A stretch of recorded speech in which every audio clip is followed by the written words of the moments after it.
ناظرین، دنیا بھر میں اور خصوصاً مہذب دنیا میں احتساب کے عمل کو بہت فوقیت حاصل ہوتی ہے۔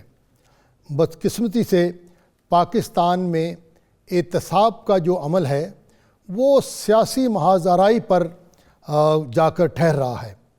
پی ٹی آئی کہتی ہے کہ عوام نے اسے کڑے احتساب کے لیے منتخب کیا تھا۔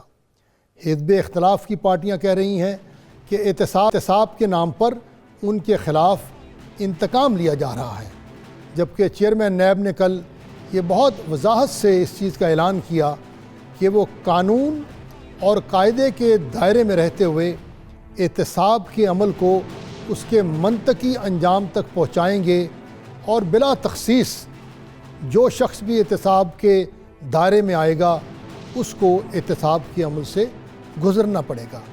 احتساب کی پاکستان میں دراصل حقیقت کیا ہے؟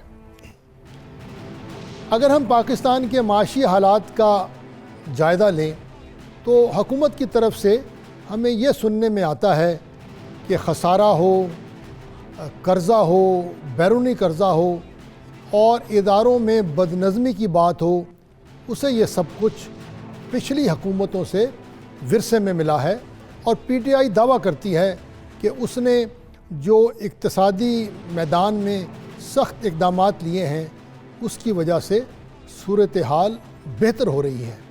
دوسری طرف حزب اختلاف کی پارٹیوں کا یہ دعویٰ ہے کہ پی ٹی آئی میں اقتصادی حالات کو سنبھالنے کی صلاحیت ہی نہیں ہے، اور اس کے وہ بے شمار ثبوت پیش کرنا چاہتی ہیں۔ حال ہی میں جو ملک میں گیس اور بجلی کی جو کمی کا ایک بہت بڑا مسئلہ پیش آیا، حزب اختلاف کہتی ہے یہ ہے پی ٹی آئی کی اصل کارکردگی۔ پاکستان کے معاشی حالات کس سمت میں جا رہے ہیں، اس پر بھی ہم بات کریں گے۔ آج شام کو آپ نے خبروں میں سنا کہ ہندوستان نے پاکستان کو دعوت دی ہے کہ سندھ طاس کے معاہدے کے تحت دریائے چناب پر جتنے بھی اس نے ڈیم بنائے ہیں اس کا پاکستان کی ٹیکنیکل ٹیم معائنہ کر سکتی ہے، اور ساتھ ہی ساتھ کشمیر میں ہندوستان کی بربریت جو ہے وہ تھمنے کا نام نہیں لیتی۔ یہ ہیں ہمارے آج کے پروگرام زیر بحث کے موضوعات۔ میں ہوں خالد مقبول، اور بات شروع کریں گے ہم احتساب کے عمل سے۔ آپ سب نے کراچی میں یا سندھ میں جو منی لانڈرنگ کی داستان ہے اس کی تفصیلات سنی۔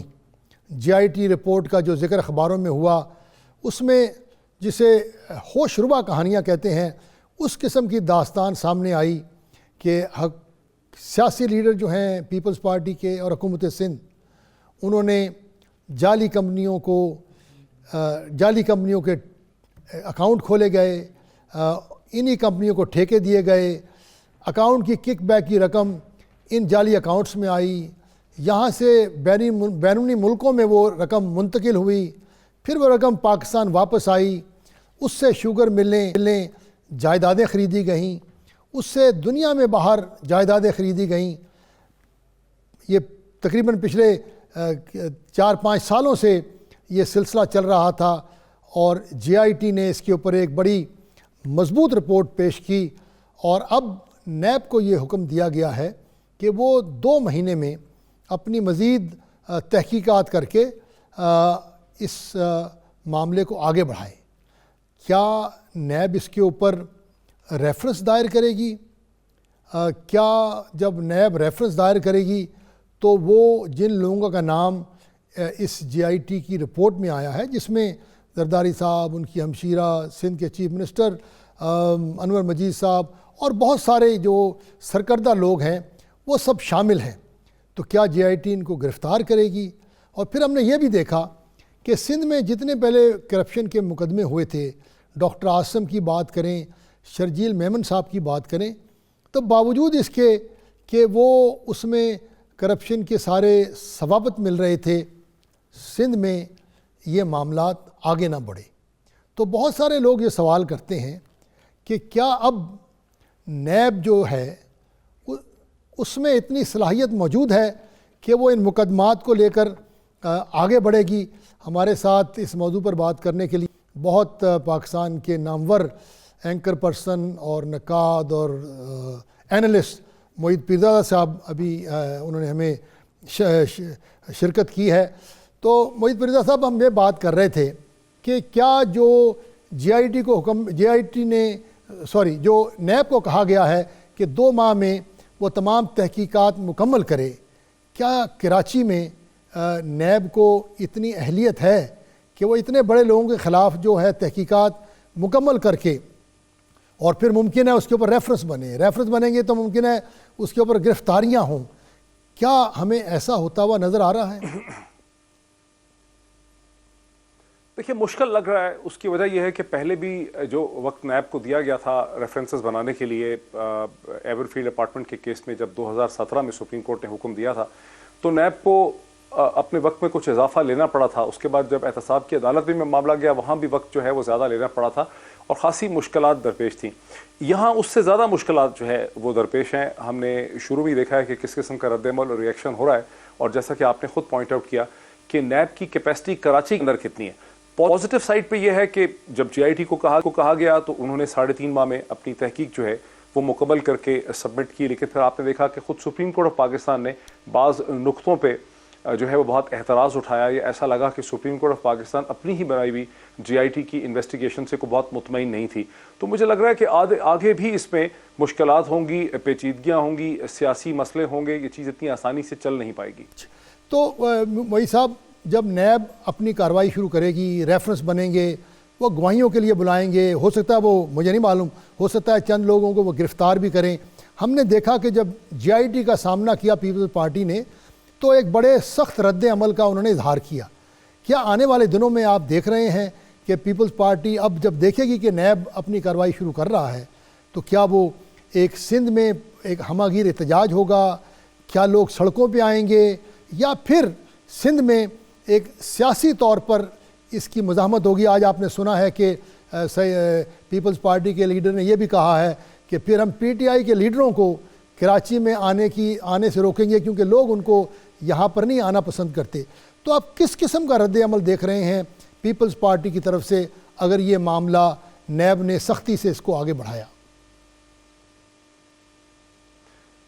دیکھیے یہ مسئلے یقینی طور پر پیدا ہوتے نظر آ رہے ہیں. اب سے چند گھنٹے پہلے جس طرف آپ اشارہ کر رہے ہیں، پیپلز پارٹی کے منسٹر جو ہیں بلدیات کے سعید غنی صاحب، انہوں نے کہا کہ اگر وفاق لوگوں کو ای سی ایل میں ڈال سکتا ہے تو پھر صوبہ جو ہے وہ لوگوں کو ان کی آمد و رفت کو یا ان کے آنے جانے کو روک سکتا ہے. پھر ان سے بہت پوچھا گیا کہ بتائیں وہ کون سے لوگ ہیں جن کو آپ سمجھتے ہیں کہ سندھ کے لوگ نہیں چاہتے یا وہ امن و امان میں جو ہے رخنہ اندازی کر رہے ہیں یا اس کے لیے لا اینڈ آرڈر سچویشن خراب کر رہے ہیں. تو انہوں نے نام تو خیر نہیں لیے اس وقت، لیکن یہ ایک تھریٹ تو ہے کہ وہ یہ کہہ رہے ہیں کہ ہم مختلف قسم کے قوانین کو استعمال کر کے جو فیڈرل منسٹرز ہیں ان کی جو انٹری ہے صوبہ سندھ میں اس کو روک سکتے ہیں. سو یہ تو بگننگ ہے. اس چیز کو یہ کیسے چلے گی، اس کا تمام دار و بدار جو ہے وہ سیاسی صورتحال پہ رہے گا.